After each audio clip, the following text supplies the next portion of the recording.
seismic effects here at Meshmash this week, or rather seismographic effects. Now it's amazing how many times something that looks really simple on screen turns out to be trickier than you thought when you have to tackle it on a job. And this is just such a case here, trying to get things to write on pieces of paper or create general writing effects when all of the 2D hacks that are available to you in other programs won't work. So in this example that you saw at the intro, we're trying to write on something that's cylindrical and moving. So we don't really have the option of doing it in 2D. So if you ever encounter a problem like this on a job, you don't have to go through the stress that I went to, because I'm going to show you how to do it today in this tutorial. So let's dive into Cinema4D and see what it's all about.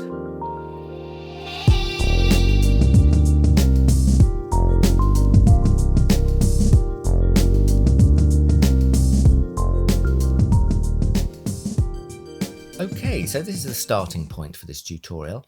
Now you'll see I'm bravely using what at the point of recording is the new R25 layout here. So if you haven't ventured into this area yet, your layouts might be a bit different, but I'm getting to quite like it. I could do with a few more probably colours on icons and things, but that's just me. Anyway, this is how we're going to be working throughout this, the standard layout in R25. But I've got a simple scene here to get us started, and if you'd like to play along with this tutorial, I'll leave a link to this file just so you don't have to set up these simple things here. But all that's going on is I have a simple cylinder primitive here, which is set to probably unrealistic world sizes, like a radius of 50 centimeters would be too big for a seismograph. But the reason I've done that is twofold. One is it gives us some nice even numbers to work with, which can be quite helpful when we're trying to get things to sit in specific places in the world. And secondly, because we're working with this very, very fine movement, we're getting this needle moving in very sharply. There's always a danger that some of the values that you have to put into input fields can get extremely small, things like 0.0001. And that's quite ugly to work with. It's not easy to do the maths for that. And secondly, you can start to approach some of the calculation limits. So you can get additional problems that are very hard to diagnose, like rounding and clamping and things that we don't want to worry about. So this sort of 1 meter scale is quite safe for us to ensure that sort of stuff doesn't happen. And all that's going on at the moment is I've set up a very basic rotating cylinder animation. And the way that I've done that is I've set 2 keyframes on this null. I always animate nulls, not the geometry, which is why I tend to arrange things in parent and child. So we've got the pitch here. I've got 2 keyframes. I'm working at 30 frames a second. So I've put 1 keyframe at 0, 1 at 30 at just 5 degrees. And if I use one of the new hot corners here to bring up my animation editor, go into F-curve mode, you can see that on the pitch there, we've got these as linear keyframes, and I've set the track behavior to offset repeat afterwards, and that's going to mean it just continues on forever. The advantage of setting up repeating or eternal animations this way is that the numbers are really easy to calculate. They're very easy to change. You can change the speed just by moving 1 keyframe, and it doesn't depend on the length of the shot, which may change over time. So let's just put that away. Now underneath the second null, I've got this needle, and all this is extremely simple. Just something that represents our needle. I've got a cube here, represents the sort of cowling of it, and a little sweep going around here, which represents the point of the needle. So we're going to use this to represent where our little tracing line is going to eventually appear from. So enough of that explanation. That's the boring bit. Let's get on with making this animate. Well, we know if we look at the final animation that we want this needle to be very quickly oscillating sideways along this axis, which, as you can see, is the red x-axis here. So how will we do that? Well, there are actually probably a few ways of achieving it, but some of them may run into problems as we get the rig a bit more complicated and a bit more close to the final way that we need to arrange it. So when we're thinking about making things move, the first element that tends to work very well with just simple movements is the MoGraph module. If, for instance, we have a cloner, we can put a MoGraph effector, which in R25 is from these menus here, and we can just move things around. Now, you may think, well, this isn't a cloner, this is just a null with some objects underneath, so we can't really use that system, we're going to need to move it some other way. But in actual fact, there is an element under the MoGraph menu which is useful to us. This is called the fracture object. And what the fracture object does, if I just create one, we get these very simple tabs here, but we get an effectors tab, and that's exactly the same as we get with a cloner, where we can start to drag and drop in MoGraph effectors. So the fracture object is very often your friend in these sorts of arrangements, and all I need to do to make the needle part of this fracture object is just drag it underneath. And under the Fracture Objects Object tab, we just have three modes. We have Straight, Explode Segments, and Explode Segments and Connect. Now in this case, all we want to do is we want to move the whole of this hierarchy in one go. So it's as if I picked up that needle null and just moved it sideways like this. And so we can leave this fracture object mode in its straight form. If we were to explode it, anything we apply would separate out these objects and move them differently, and we don't want that. So this really is the simplest form of fracture usage. And the simplest MoGraph effector that we can use to make an object move is the plane effector. The plane effector, without anything done to it, simply takes all of the clones, or in this case the fractured elements, and just moves them, scales them, or rotates them. So if I make, with the fracture object selected, I make a plane effector, you'll already see something happens. In fact, the needle disappears. Now, the first thing to point out, that the time of going to press, if we go to our effectors here, you'll see that there's a little bit of an issue at the moment, that we get two of everything added when you have the fracture or the cloner selected. So I can just delete one of those. Hopefully that will get sorted out pretty soon.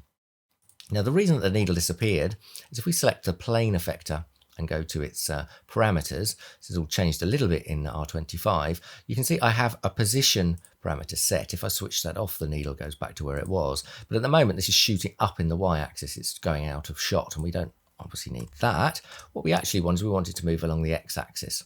Not exactly sure how much. So let's start off with something, say sort of 10 centimeters. So you can immediately see that's all the fracture object and the plane effector do in combination. They allow us to move this element 10 centimeters along the x-axis. At the moment, though, of course, if I press play, nothing's going to happen. It's just being moved at frame 0, and then that's it. So what we need is some way to modulate this plane effector so that it oscillates very quickly in something like an approximation to the seismographic effect. And of course, we have access to these fields here, which is what they're for. Now, the go-to field when you're trying to create random movement would be the random field. So we're going to select that. And if I just pull this up, fairly limited real estate in an HD tutorial, but you can see this is the field settings. Now we have a noise type, and we have all of the Maxon noises to choose from, which is brilliant. But in actual fact, Perlin is fine for this tutorial, and it's probably the most useful one, which is why thankfully it's now the default for a random field. So we have that selected. At the moment, though, still nothing's going to happen, and that's because it is modulating the effect, but it's not changing over time. So what we can do next is we can change the animation speed, and this is where things start to move over time. If I set it to 100, we'll see what effect that has. So now something is happening. This needle is moving kind of how we want, but it's obviously way too slow. So we need to up this considerably to get that rather hectic motion of seismographic needle. I'm going to set it to something like 5,000. What I often find is I use a process called triangulation. I start small, then I go massive, and then I go slightly bigger, slightly less massive, slightly bigger, less massive, and I try and find my way to the middle of the settings that I need. In actual fact, 5,000 is probably not too bad. Look at that. That's just zhuzhing away already kind of the movement that we want. So let's go with that for now. Let's say it's okay. Although maybe I want to reduce the scale a little bit.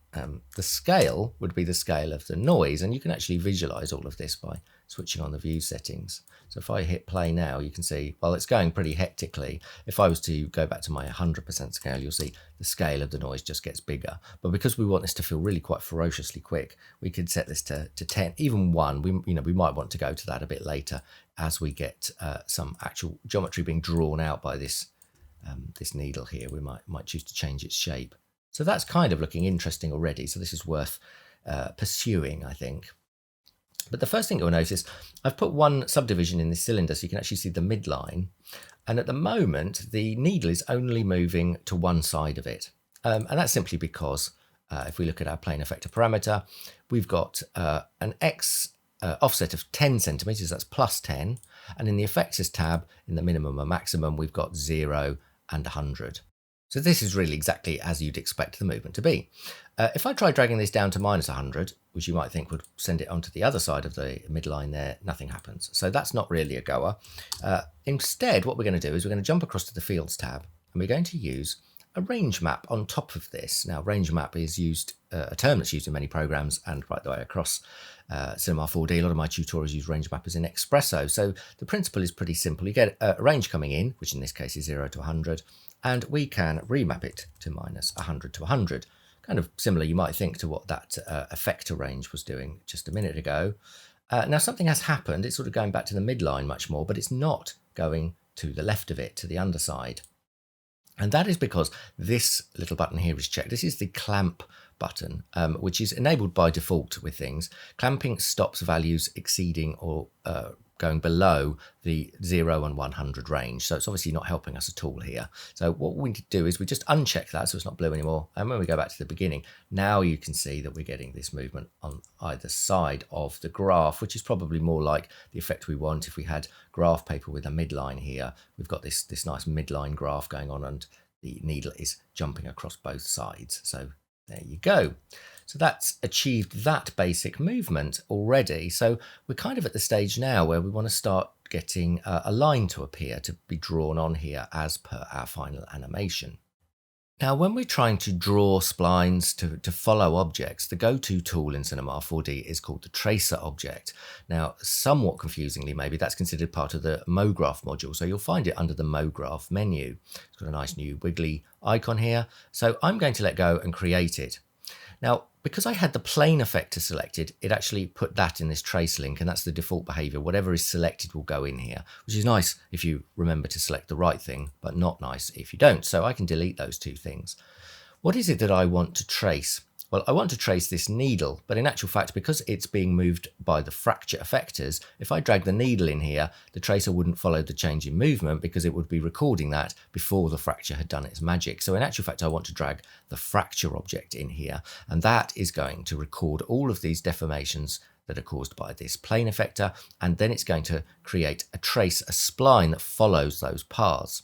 Now, the trace effector has a couple of modes of movement. One is trace paths, which we want here. It can also connect elements in what might be called a plexus style way, but we don't need that. We also don't need it to trace all the vertices on the objects. You could get this to draw a trail on every point on all of this geometry here, which we don't want to do either. So we're going to have it in its simplest mode of operation.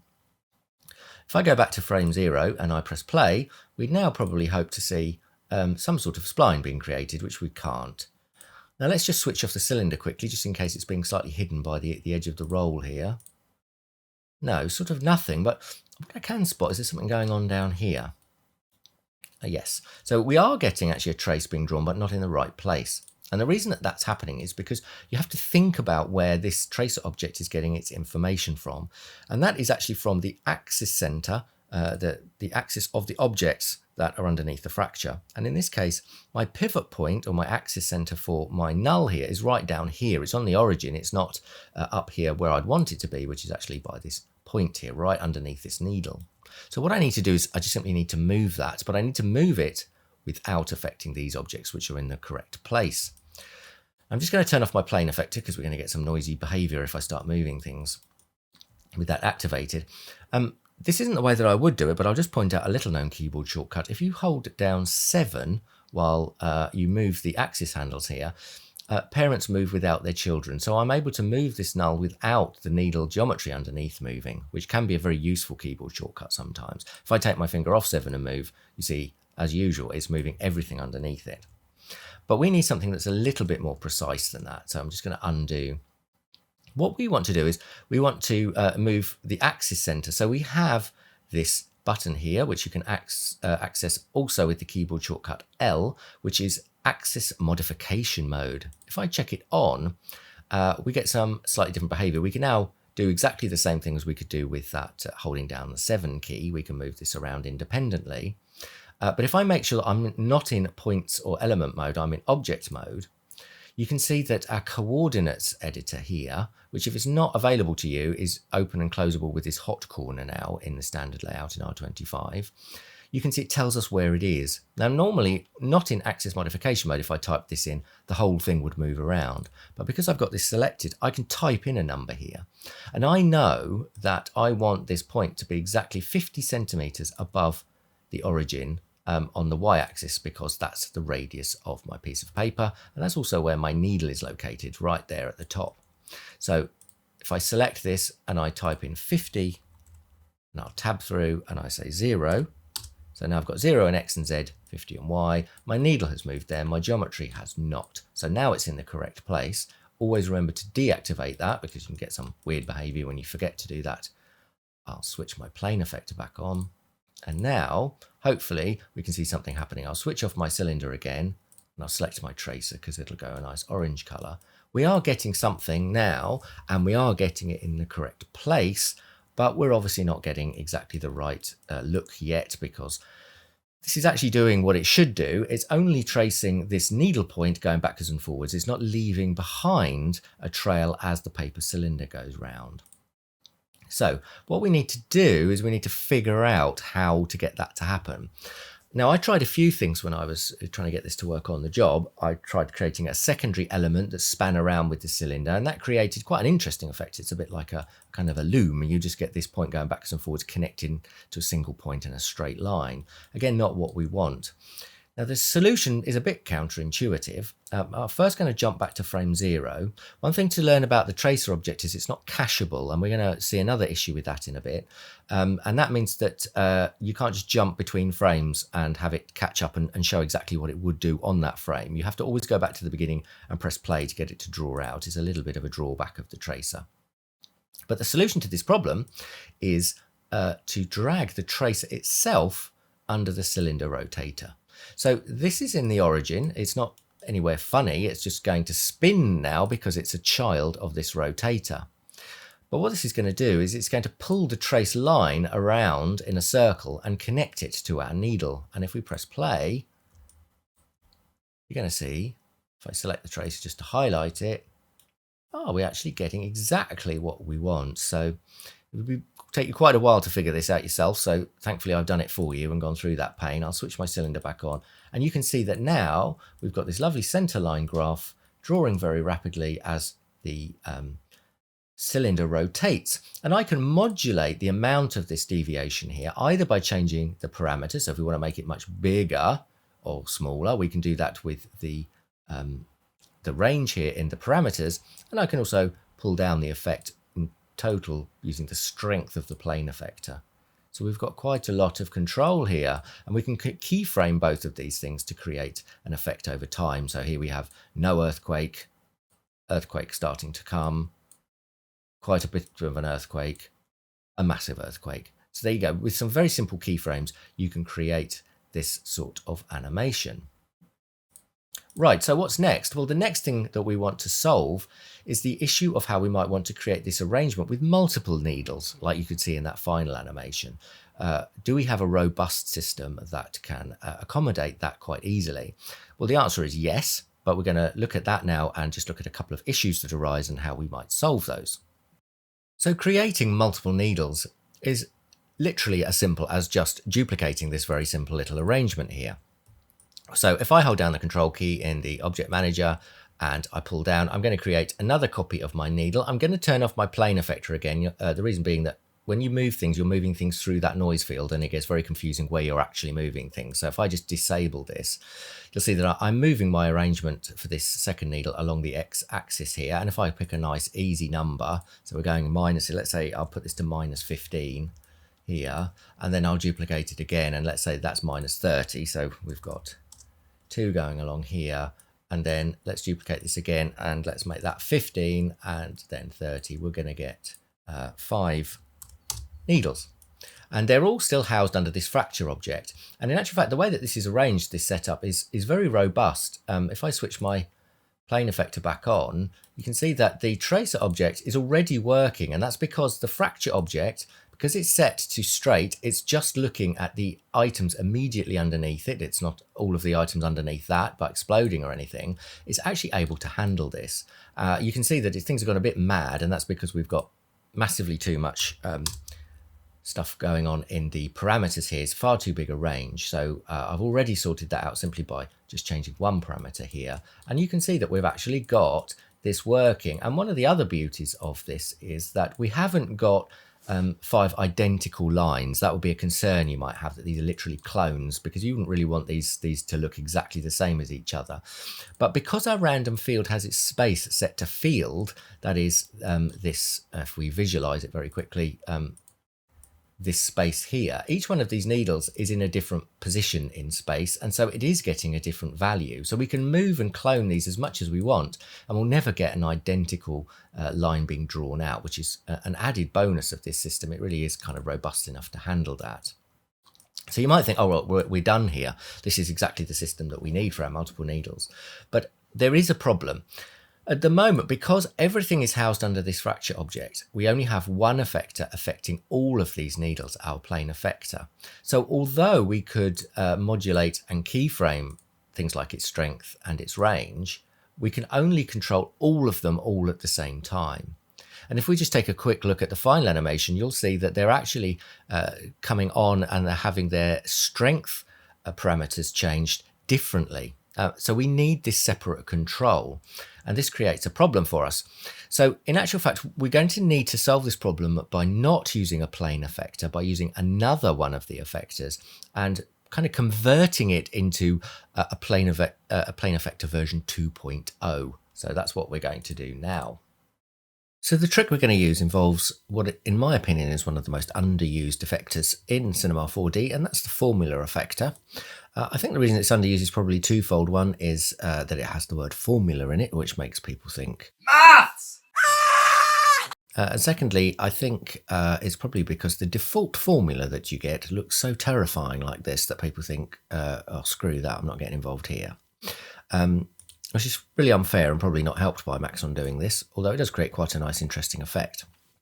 So the formula effector is very similar to other effectors. It has very similar parameter controls, but obviously it decides what it's going to affect using this formula rather than all of the clones or whatever going on underneath. Now, in this case, we're using a fracture object. Now, a fracture object is not a cloner, but it behaves very much like one in an important respect. So if I'm just going to create a new scene, and I'm just going to show you the most important characteristic that we need of the formula effector. If I just create a very, very simple matrix kind of style cloner here, and I go to its transform tab, I can display here what's called an index. And although it's actually not very well displayed, what it does is it actually shows you numbers here. And this characteristic of cloners is kind of how they work. Each element, whether it's a cloned object or in this case a little matrix dot, has a unique reference which is called an index, and as you can see the first index down here is 0, then the next one is 1, the next one is 2, and that would then just continue up for the number of clones that there are. Now, although a fracture object is not a cloner, it does behave the same way. The objects underneath, that's these various needle nulls here, they get given a kind of an index number.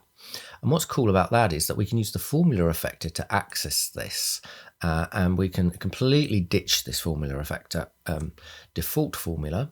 If we go to the effectors tab here, and I'm going to drag my formula effector in, and I'm just going to disable my plane effector so all of these needles return back to normal. So in theory, this formula effector is doing something, and we can prove that it is by just adjusting the settings to something similar to what we had before, so we get some sort of effect. I'm going to turn off the scale. That's on by default with the formula effector, which can be a bit confusing. Now, nothing's happened here at the moment, and that's because there's nothing in the formula. What you have to imagine is that this formula acts as a kind of a weighting for all of the clones. So if you have nothing in it, the weighting is just 0, there's no result. But if I put, say, the number 1, that's going to be a multiplier, so it's just going to be 1 times the parameters that we've set. And so when I do that, you can see that everything moves by 10 centimeters. So what I've effectively done here is I've recreated the plane effector using the formula effector. So this is one of its most simple ways of operating.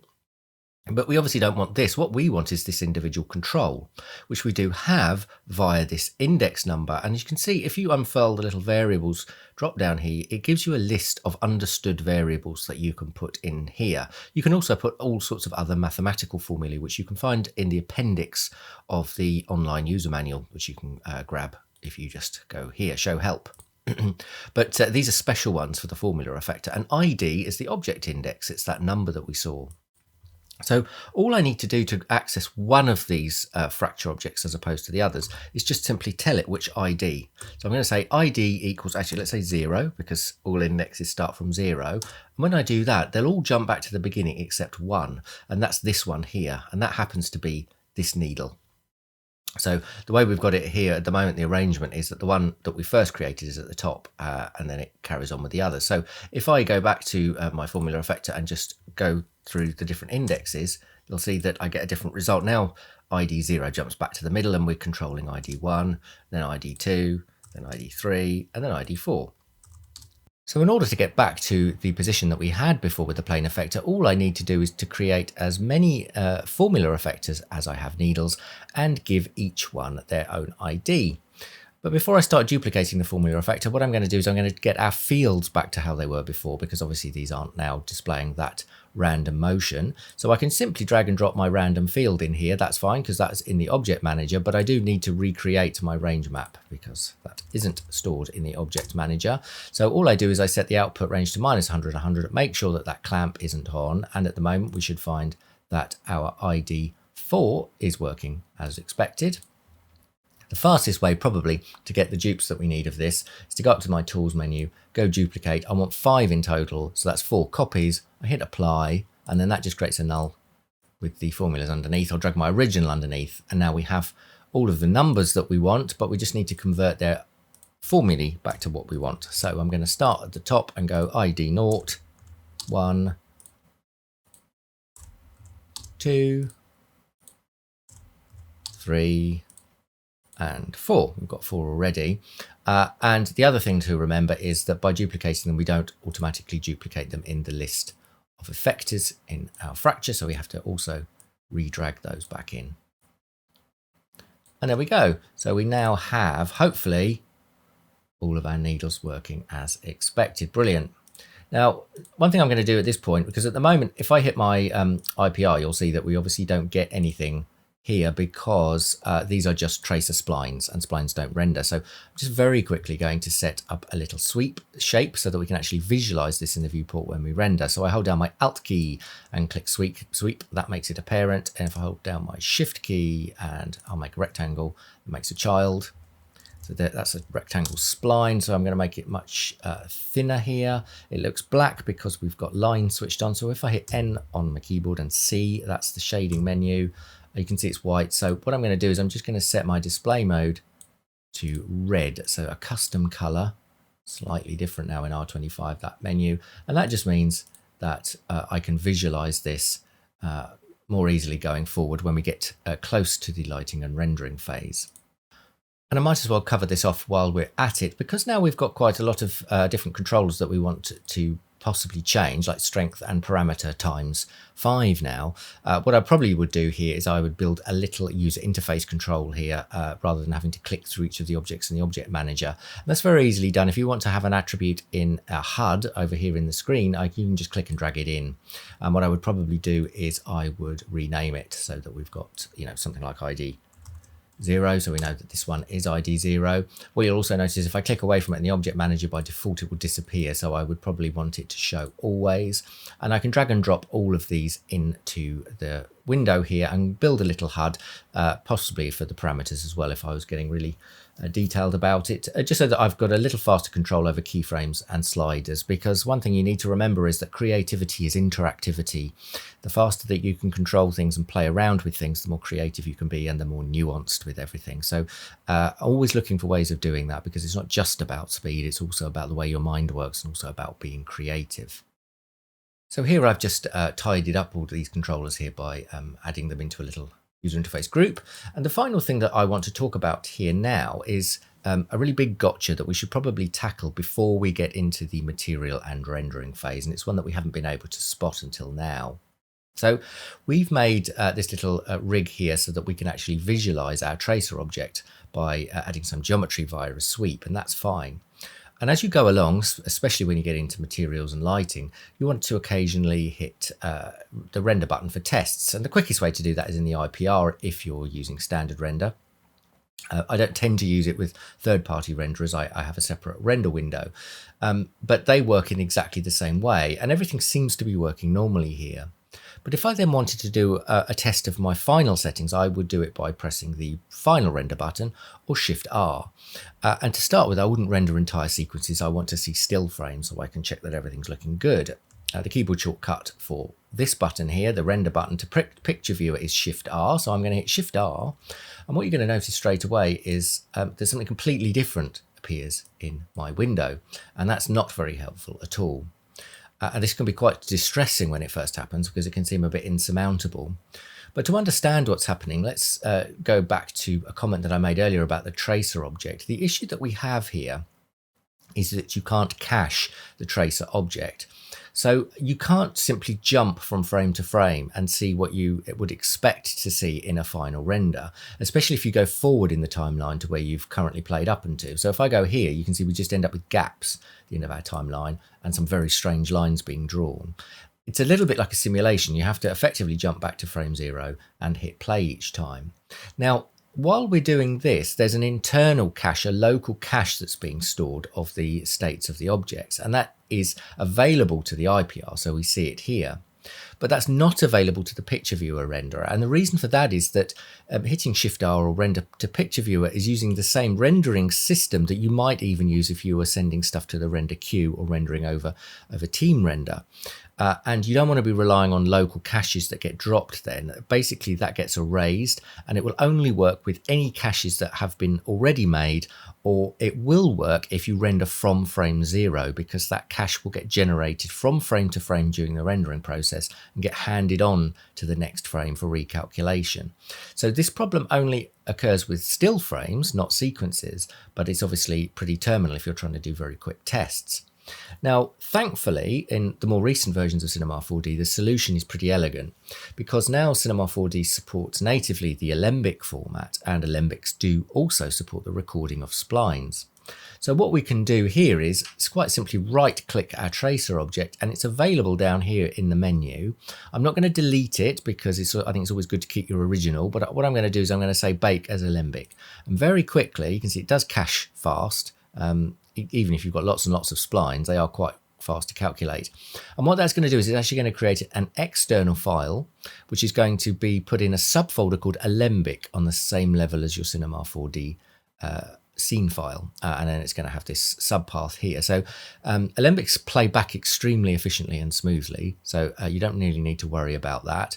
And what we've now done is we've managed to record all of that tracer animation into this Alembic file. So if I just move my tracer out of my sweep, so I've now got my Alembic in the right arrangement and switched on. Not only will you find that it plays back, and for anything it plays back better with Alembic than it does calculating the tracer live, we can also jump from frame to frame because it's been pre-recorded. So it is a kind of a caching system in all but name. So there you go. That effectively is the solution to our problem. Okay, so they're the basic problems of the setup solved. Now there's one thing that I forgot to show you when we were doing the screen record. So if this happens to you, it's worth paying attention to this. Sometimes you get a slight lag, a 1-frame lag between where the tracer draws its spline and whatever stylus objects you're using to create the spline in the first place. And the most likely reason for that is that your tracer object is above your needle object or your pen in the object manager. If that happens, what's happening is the tracer is looking for the internal cache to draw its spline from, and because the stylus is the fracture object is below, it hasn't yet calculated it for that frame, so it draws it from the frame before. So the simplest solution to that is simply to drag your tracer object, or the hierarchy that it's within, below your pens, your needles that the fracture object is sending out its information from. And then the calculation order is the pen's position gets calculated, then the tracer has that information from which to draw the spline. So I just wanted to point that out. So with that said, now what we want to do is to start looking at how we're going to actually create the materials for this and get a final looking render. Now, as I've said before, I'm going to be using Redshift in this tutorial, but the kind of theories that I'm looking at are broadly applicable to all renderers, so it's probably worth still watching on, even if you're not a native Redshift user. So here we are in a kind of HD-friendly version of my Redshift layout. Now, there's usually a lot of palettes going on here, so forgive me if I have to drag things in and out a bit. I've got my Redshift render view here, and I'm going to sort of leave it off the screen until we need to see it, so we don't obscure everything that we need to see in terms of node editors. So we've got this point here. Now I've created my kind of final production scene. I've put in some lighting. It's fairly simple. I haven't got too many lights going on here. And I've got the final version of the rig that we saw in the first part of the tutorial. The only real difference that we've got going on here is that I've got 7 needles now, so it's a slightly enhanced version of that rig. And I've recorded that trace line system using Alembic. And if we just quickly expand this here, you can see our 7 needles. And what I've actually done is, because I didn't want there to be a nothing line, so a blank at the start of my animation, I've actually pre-recorded quite a long sequence of just straight lines. So when the seismic comes on, we can see a continuous red line going around. But what that's meant is I've got a very long timeline. And the thing that I noticed is in playback, I've got my frames per second display at the bottom here. For those of you who don't know how to get that, if you hit Shift V on your keyboard for the viewport settings, go to HUD, you can show frames per second, which can be quite useful. But what I noticed is at the beginning of my timeline, I was getting very high frame rates and thinking, oh, this is quite an efficient system. But as I move the timeline on, where there's more geometry drawn on, there's a lot of geo going on here now, and my frame rates dropped right down to sort of 6 or 7 frames per second, which is very clunky. And I've diagnosed that the cause of that is the sweep, because if we zoom in here, and I'm just going to go to quick shading lines mode by hitting N and D on the keyboard, we're getting a lot of geometry, and even that geometry is a bit ugly. Now, one of the nice things about an Alembic spline is we still do have control over the intermediate points. I think when it was first recorded, it would have been recorded like this, which creates fewer points, but we've got these very sharp edges. So I've then tried to soften these off a bit, which that has, but you've got some rather ugly stuff going on. And it's also very heavy. And a further disadvantage is if I hit the render button here and I expand this render view slightly, we're going to see that it doesn't really look like an amazing effect. So the main problem I've got here, it looks like the line is sitting on top of the paper. It looks kind of like trailing paint, and that's because we've got this shadow line. Now we could turn off shadow casting for this object, but you'd still get some sort of diffuse edges, so not hard shadows, but you couldn't stop the GI working here unless you turned it into something like an emissive surface, which would look very odd and unnatural. So in several ways, this sweep isn't working very well for us. So what I'm going to do first is I'm going to switch it off. And that's obviously going to make all of our geometry disappear in the render to start with. I've got a custom red color on the actual line itself, so we can at least see it in the viewport. But if I go into render here now, obviously, because we've got nothing set to create geometry from this spline, it's just going to be a spline and it's going to be blank. But in Redshift, and also in most third-party renderers now, we have some sort of a tag you can apply, which will give you various display options. And in Redshift, we've got the curve tag. And what that means is that we can do something like render as hair. And the hair system is actually pretty efficient in Redshift. It's also very good in Octane. So it's actually quite a quick way of creating something in your render. As you can see, it doesn't look great. It looks like confetti or something. And that's obviously because it's way too thick. So that's getting us maybe 0.2. That's already getting us something that looks actually probably a little bit more convincing. But hair strands also are casting some sort of a shadow, and it still looks a bit sort of flat and uninteresting, like it's painted on top of the paper rather than ink, which would actually become incorporated into the paper. But what we can see is by working with this sort of workflow with hair, not only can we see it in the render, but when we press play, we're still getting frame rates well in excess of what we need, because this is much higher than our actual final video. So we're in a 40 to 50 frames per second region here, even at the end of the timeline. So we've got some sort of improvement to our arrangement. But what can we do to really sell this effect? Well, we're going to rely on a little trick which is available to most renderers, and that's an aspect of the rendering process called ambient occlusion.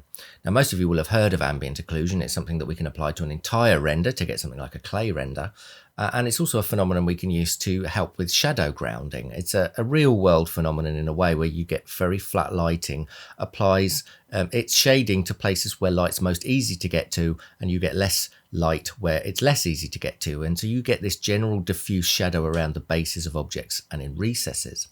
And even if you don't actually have that created as some sort of a node, or you're not visibly wanting to see that in the render, the calculation for ambient occlusion is still generally done. And we can tell that by looking at a tag. Now in Redshift, we've got the Redshift tag here, and we have a visibility tab on that tag. And if I press this override button, I get access to all of these different switches that allow me to affect the visibility of the object in my render. So I've got primary ray visibility and secondary ray visibility. If I want to use this ambient occlusion effect, what I'm going to do is I'm going to turn off the primary ray visibility. And what that means is we're not actually going to see the hair as it is now in the camera itself. We're now only seeing the effect it has on other objects, and that secondary ray visibility. I don't need it to cast shadows. I don't really want that effect, and I don't want to self-shadow or receive shadows, so I'm just turning those off to save a bit of calculation. But I do also have this separate checkbox for casting ambient occlusion. I'm going to leave that on. Now, if I look at my render view now, I'll just launch it up.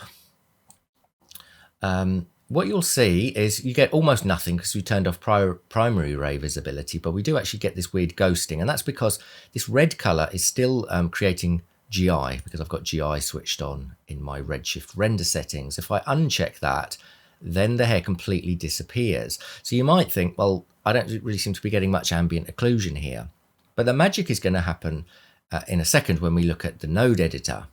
So if I just stop this render and move this out of the way, let's go to our graph paper material here, and you can see that I've got, there are a few nodes here. This is mainly because I've got this paper texture. I've created some roughness, and there is a normal map here, and then I've also got a color map which is slightly color corrected. It's a little bit painful working in this small screen space here in the node editor, because there's always lots of nodes. So let's try to maximize what we can. So this diffuse color here is where we're getting our main color from that we see in the render on this graph paper. Now we have a node called ambient occlusion, or AO. So if I type in AO here, I can see a node come up, and I'm going to drag it here. Now if I just want to see the effect that AO generally has while applied to this object in the object manager, I can go up to my tools here, and I can say connect node to output. Now this is Redshift's sort of poor equivalent of a solo button for a node, which you have available directly to you in most renderers. So what I've done is I've mapped it to a keyboard shortcut, and I'd strongly recommend you do that because you're going to be doing this a lot in Redshift. So Alt Q for me. So if I select the AO node and I hit Alt Q, now none of this other arrangement here is being looked at. I'm just going directly to an ambient occlusion node. So now if I relaunch my render view, you're going to get a much simpler piece of paper. But what you are going to notice is that we're getting some sort of I'd almost say palimpsest, to use a technical word, although it's not quite the right phrase, a sort of impression of the line that's been created. And that's the ambient occlusion that we're seeing being cast by the hair that we can't see in its primary visibility, but that we can see in ambient occlusion. Now, what you might have noticed there is, although we were getting some kind of a shadow, we're not getting a particularly amazing one. It looks a bit soft and fluffy. So the next thing to do is to try to get that looking a little bit stronger.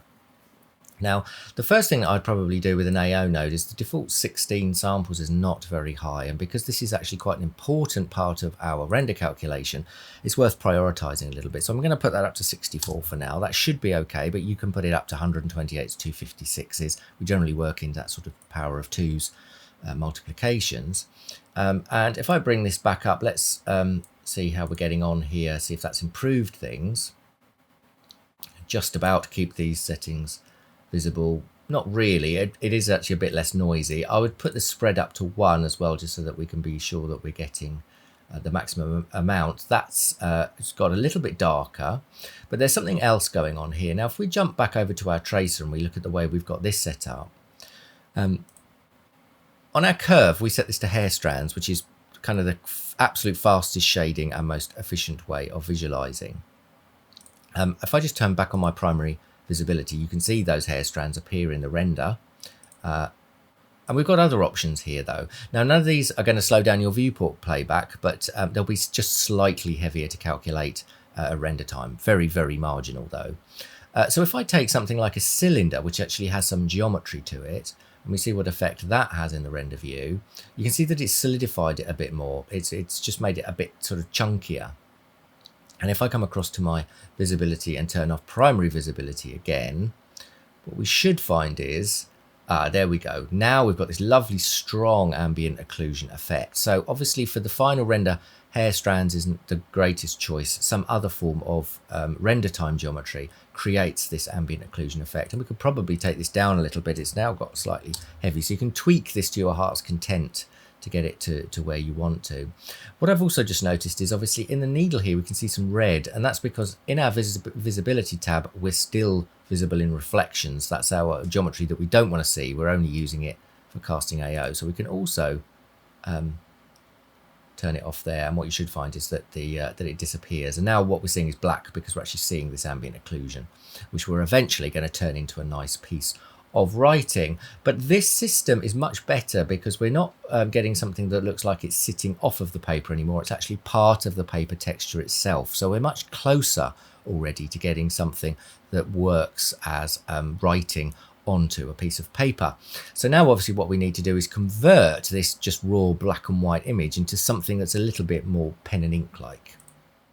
So rather than use that ambient occlusion to directly be seen in our final renders, what we actually want to do is to use it as some sort of mask. Now the underlying graph paper texture is mostly being driven by this really simple image map that I've got going through a little bit of color correction into the diffuse color channel. Now we could go kind of crazy and use some sort of material blender and say that the ink is a completely different material with different properties.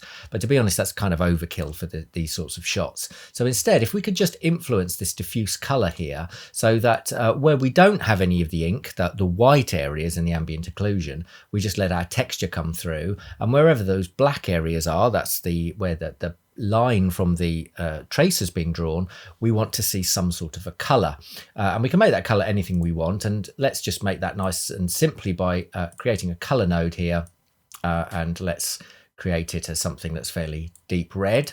So what we want to do is we want to mix between this color and this texture here. And unsurprisingly, the correct node to use for that is a color mix. And this has some rather simple and easy to understand inputs. We've got two layers, effectively input 1 and input 2, and then a mix amount. The mix amount is effectively telling us how much of layer 2 we want to see. So if we have a mix amount of 0, which it is by default, we'd only see layer 1. If we had a mix amount of 1, we'd only see layer 2. But we can modulate this amount by a texture. So we can drag our AO node into here. Now, the way that masks work with a mix node is that black means that you don't see layer 2 and white means you do. So what we could do, because this is sort of a little bit inverted to the way that a mix node would work logically in your mind, we could swap these colors over so that we put our color node in here, and then where we see white, which would be the lines, it would show the red, and where we see black, not. That's kind of how my mind works. And incidentally, if you want to swap two colors when you get these kind of dual color inputs here, you can actually do it by holding the shift key down and dragging from one swatch to the other, dragging them back. Something I only found out fairly recently, but you can do that. But let's not bother doing that for now. Let's just think about this the way that this is working already. So what we want in actual fact is we want to put our paper texture into layer 2 because we only don't want to see it where currently the AO is, where it's black. So that's going to make this kind of cut out a hole in the graph paper and show through to the bottom, which is our color. And if I just bring in my render view here and fire it up, let's make it as big as we can. There we go. We should see that we get nothing at all because I need to hit Alt Q for the color mix so that we're previewing that. And there you go. So at the moment, we're only looking at the color element of this, not the entire material. This is just coming straight out of the color mix into our viewport display. And we're getting something that looks quite interesting. Now, what you may also notice is that we get this weird red hue here, and we're going to look at that in a little bit later. So if you have noticed that, just park that thought for the moment, and we'll come back to it. But at the moment, we're actually starting to get somewhere. We've now got nice red ink. It's looking a little bit sort of strong. It's completely, at the moment, obliterating the graph paper, which it probably wouldn't do in reality. So there's a couple of things that we can do to kind of help with that. The first thing that you could do, struggling a bit to be able to see everything at the same time, is we could make the areas where we want to see the red ink not completely seen, not completely black, but only slightly. So this black color at the moment is cutting right the way through the graph paper to show the red underneath. But if we gave it a little bit of a value, I'll just go a little bit high. Let's make it 50 to start with. What will happen is that we'll still be seeing 50% of the graph paper on top of the ink. So it'll fade that out quite nicely. So a little bit of this effect is going to just soften the ink, and it's just going to maybe go up to 20% here. It's going to allow a few of those graph lines just to poke through, so it's just dulled it down a bit. We could even go a little bit higher than that. Obviously this is exactly to your tastes as you require it, but this has already made it a little less severe on top, so it's looking a little less artificial. The other thing that I might do is just try to break up this line slightly. The ink coming out of these needles is never going to be completely perfect and solid like this. So if I just stop this, pop that out the way for a minute so we can see our graph editor again, our node editor again. How would I do that? Well, what I want to do is I want to somehow modify this AO so it's got something like a grain or a texture or something going on with it. And there's probably a million ways to do that. But one way that I do that's quite simple and quite efficient to render is I like using the Maxon noises. Something like an FBM noise, which is very kind of grainy and terraced. Let me see if I can just get this small enough that still makes it worthwhile. In fact, yeah, what I'll do is I've got a special close-up camera here. If I try and render this, there we go. Now we're getting very close to these lines. We can actually see what's going on here. If I solo this Maxon noise, my keyboard hitting Alt Q, you'll see that we just get a noise texture, which is way too big. If I set it to something absolutely tiny, you can see that we get something already that looks kind of a bit grain-like, and I'm sort of happy with that. So if we could somehow mix this with our ambient occlusion, we could sort of break up the effect a little bit to create something that's a bit more paper-like. And one way of doing that is with what's called a composite node. This is a bit like the blend layers in Photoshop, except with just these two colors by default, these two layers. So what you get a composite mode, which has some familiar kind of transfer modes in it. And one that's quite useful for this sort of effect is lighten. This is only going to affect, if I just solo the color composite, this is only going to affect the texture where this layer is lighter than this layer. So we're able to mask off the effect to just the lines. And you can see that this has really done that quite nicely. What I would probably do, so in order to make this slightly less severe, I can pull the brightness slider down, and it's not going to be lighter as often. So now we're getting something that looks, if I just zoom in even a little bit more, if it'll let me, there we go. You can see that it's just breaking up that texture a little bit, and we're getting a kind of a grain appearance in it. So when I put this into my mix, so it's not just ambient occlusion now, and let's solo that, you can see that we're getting a much more subtle effect. You can see those graph paper lines actually showing through, which they probably would. We've got this kind of noisy effect. Now, it doesn't look amazing at this sort of magnification, but in truth, we don't see it this close. We're much wider out, and we've got depth of field and things going on as well. So, this is now looking, I reckon, good enough. So, first thing you need to always remember when you've finished soloing nodes is go back to the material. So now we've got the full material rendering here. Oh, and we've got nothing showing up, and that's because we've still got our old structure going into the diffuse channel. So what I now need to do is get my final color mix and put that into the color channel. And there you go. We've got some nice reflections going on this paper. This is slightly glossy. We've got quite a subtle pen and ink effect. We could even maybe make this a little bit finer still. So that's the width of these sort of cylinder hairs that we're creating. Yeah, I think that's a bit better. Now we've got this a bit finer, which is probably like more appropriate for this very fine needle. So we're kind of there, except for this issue that I pointed out a couple of minutes ago, where we have this strange sort of red cast coming on here. Now let's just pause that for a second. in a way, this makes sense because we're using ambient occlusion, which is to do with recesses and where one set of geometry covers another set of geometry. And our paper roll disappears underneath this cover here, but there's a gap. And so this would naturally be an area where we would get quite a lot of ambient occlusion. And as a result, this is also being calculated as part of our mask down here. And so the red colour is being shown through a little bit over in this corner, which we don't want. Now, the first thing to try to get rid of that problem would be just to turn off cast ambient occlusion for this case and this stuff here. So things you don't want to contribute to this line effect, we turn off to the ambient occlusion via a Redshift object tag. So I've got all of my geo for my case, so that's all of this surrounding stuff here, in this null. So everything's under there, everything except the needles. So I can go to this part here and I can turn off cast AO. Everything else it's still doing. So GI, shadows, reflections, you'd expect it to not, affect anything else except this almost invisible calculation that's going on of casting AO.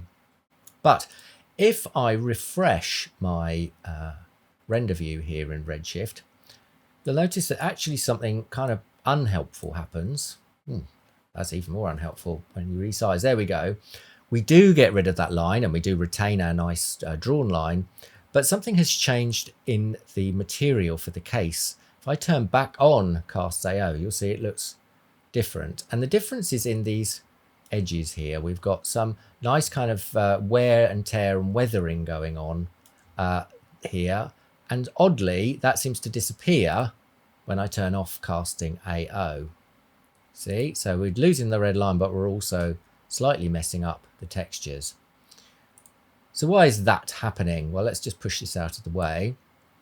If I go to the material that's being used for most of this blue kind of coated metal, what you'll see is the effect of this weathering is created. We've got a material blender here, and effectively what I've got is two complete materials. One is blue, a kind of blue painty material, and one is a kind of metal material.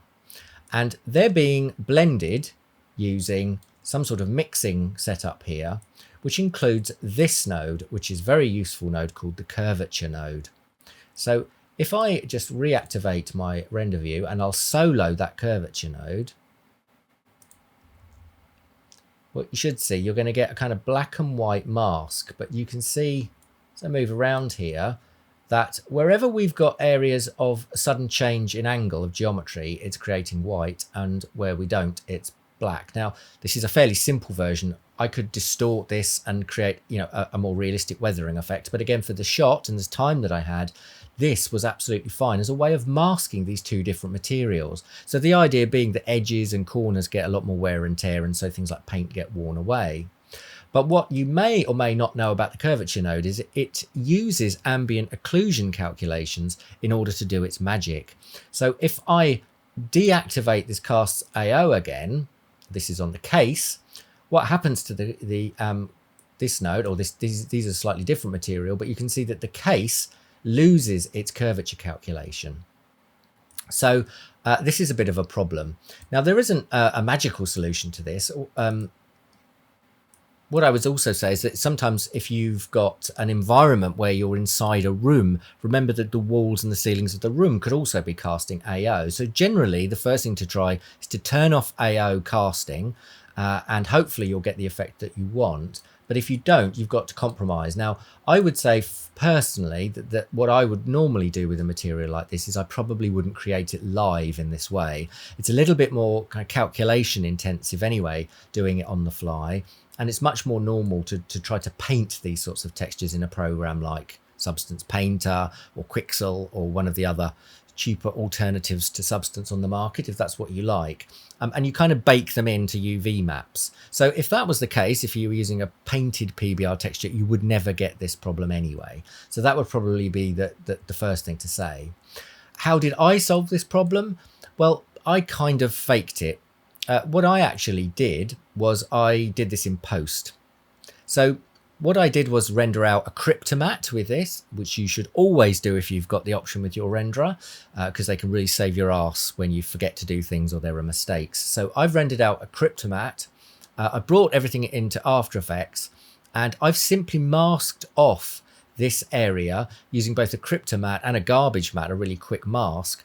And then I've just taken out the saturation of the red colors.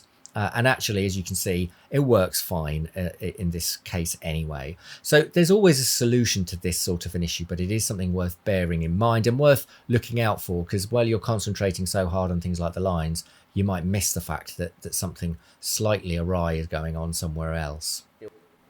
So there you have it, the final effect. In the end, quite simple to do if you know how.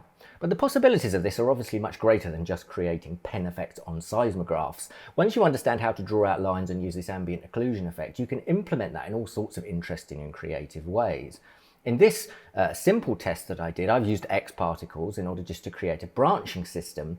And instead of just using ambient occlusion on the solid geometry that I create, I've actually put a texture on the geometry in a sprite node in Redshift. And this cuts through transparency to the geometry, and that's seen by the ambient occlusion effect. And you can create some really interesting, more subtle kind of pen and ink effects. In this case, done really quickly with a very basic texture applied. So you can see there are really lots and lots of creative outlets for this sort of technique. I hope you've had an interesting time watching this. If you have and you go away and you create anything using the ideas that you've learned here, I'd be really interested to see it. So get in touch with me via @meshmashuk, either Twitter, you can find me on Instagram, and obviously here on the YouTube channel, leave some comments. So there you go. Hope you have fun playing with that. And remember, there's no such thing as being lucky, so you better be good.